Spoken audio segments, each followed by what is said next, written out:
दोस्तों ये वीडियो देखो भाई, अंजना की क्या धज्जियां उड़ा दी भाई ने। मजा आ गया देखने में, और भी क्लिप है भाई, देखो मजा आएगा देखने में।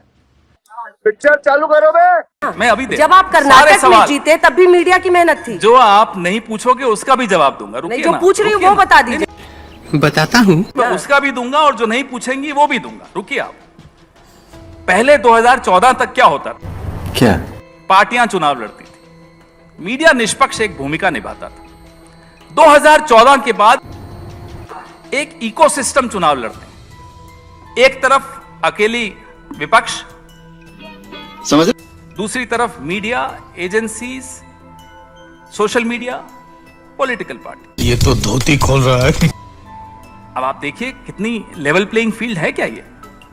नहीं तो ये कह देना, तो मैं तो आपको सिर्फ श्रेय दे रहा हूं, आप इसमें श्रेय लीजिए, कोई गलत बात नहीं है इसमें। धूल चेहरे पर थी, आईना पोंछता रहा, यही आपकी बीमारी है। अरे साहब, यही आपकी बीमारी है। जली ना, तेरी भी जली ना। धूल चेहरे पे थी, आईना पोंछता रहा। शेरो शायरी का जवाब तो मेरे साथी देंगे। नहीं, वो भी देंगे, उनसे भी भिड़ेंगे। अभी मजा आएगा ना भिड़ो। लेकिन उनसे भी भिड़ेंगे। कांग्रेस, आप तो सिर पे आज बांध के आए हैं कि क्या बोलना है।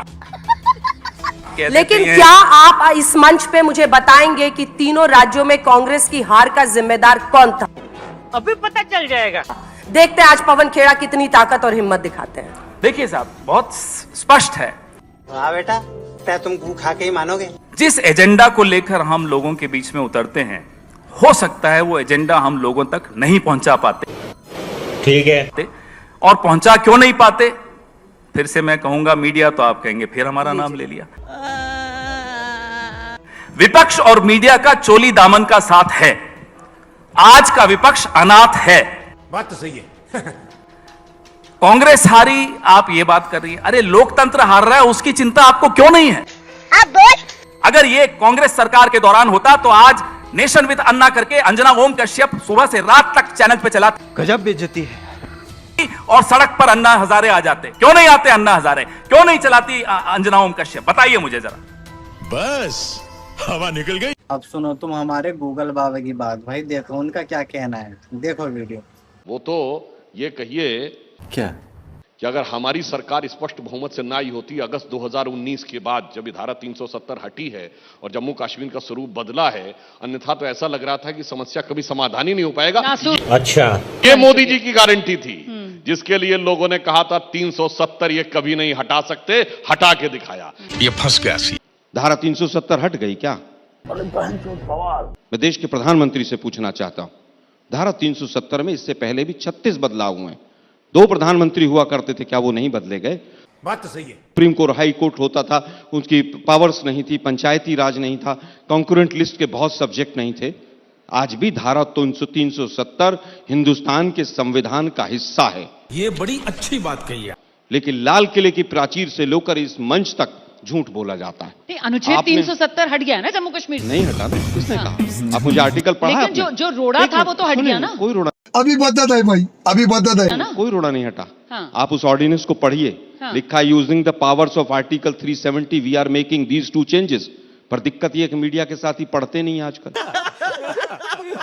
ऑर्डिनेंस पढ़ा है आपने? वो 6 अगस्त वाला। सर आपने कश्मीर को देखा है? अब दलाल वापस आ रहा हूं। 370 हटने के बाद से अब आप मुद्दे देखिए। ठीक है, अब मैं आप मुद्दे को आपको अगर उनका पक्ष रखना है तो आप उनको पक्ष आप रख लीजिए, मैं चुप हो जाता हूं। नहीं, ये बिक गई है गो। नहीं, आप अपनी बात मैं रखिए। वास्तविकता देश को बता रहा हूं। अगर आपके पास कोई कागज है कि धारा 370 हिंदुस्तान के संविधान का हिस्सा नहीं है, तो मैं बैठा हूं चुपचाप। आर्टिकल अनुच्छेद 3 बीच में ना बोल। मैं कह रहा हूं अनुच्छेद 370 अब हिंदुस्तान के संविधान का हिस्सा नहीं है। मैं एबीपी मंच के इस माध्यम से दोनों प्रवक्ताओं को चैलेंज करता हूं कि मुझे कागज दिखा दो। मुझे भी लपेट लिया आपने। प्यारी समझ गई। अब सुनो हमारे इस भाई की बात, क्या एक नंबर बात बोली है भाई, मत दो इस्तीफा, सरकार गिरा दो भाई। बहुत बढ़िया यार। मैं तो यही कहना चाहूंगा, यहाँ पे लोग धर्मेंद्र प्रधान का इस्तीफा मांगने आए हैं, वो गलत है। वो इसलिए गलत है, मैं तो बोलता हूँ बीजेपी की सरकार ही गिरा दो, सबसे बेस्ट है। अच्छा, ऐसा क्यों? मतलब ये उनसे इन्फ्लुएंस है, कॉकरोच जनता पार्टी से इन्फ्लुएंस होगी ये बात कह रहे हैं, या आपका खुद का ओपिनियन? मैं पिछले 5 साल से बोल रहा हूँ, जो कॉकरोच जनता पार्टी बनी नहीं थी। सफेद कपड़ा आपके हिसाब से बेटर गवर्नमेंट कौन? इस टाइम पे मैं देखा जाऊँ जो देश हित की बात कर रहे हैं वो राहुल गांधी जी। कौन है? राहुल गांधी जी हैं। राहुल गांधी। ये बड़ी अच्छी बात कही है। सुनो, सपोर्ट आप कर रहे हो कॉकरोच पार्टी को और आप नेता बना रहे हो राहुल गांधी। एक सेकंड, आपने मेरे से क्या बोला? क्या? कि आप देश का भविष्य कौन सुधार? कौन सुधार सकता है? चुनाव ये नहीं आएंगे, चुनाव आएंगे। मैं क्या ये कहूँगा मैं अभिजीत दीप्ति को वोट करूंगा? मैं तो ये बोलूंगा ना जो देश हित की बात कर रहा है मुझे डाला मैं उसको वोट करूंगा। और राहुल गांधी कर रहा है भाई, न्यूज भी देखा। सॉरी न्यूज तो देखा ही मत करो। वो ये बोलेंगे मोदी जी आम काट के खाते हो, चूस के खाते हो।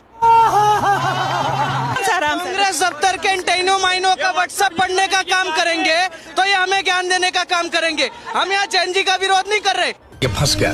पर 60 साल का कोई युवा बुड्ढा उसको ये कह रहे देश संभालेगा जिसमें एक जवाब 60 साल का एक युवा बुड्ढा है, 72 साल का बुड्ढा 70 साल की माता जी को कहता है मैं आपका बेटा हूँ।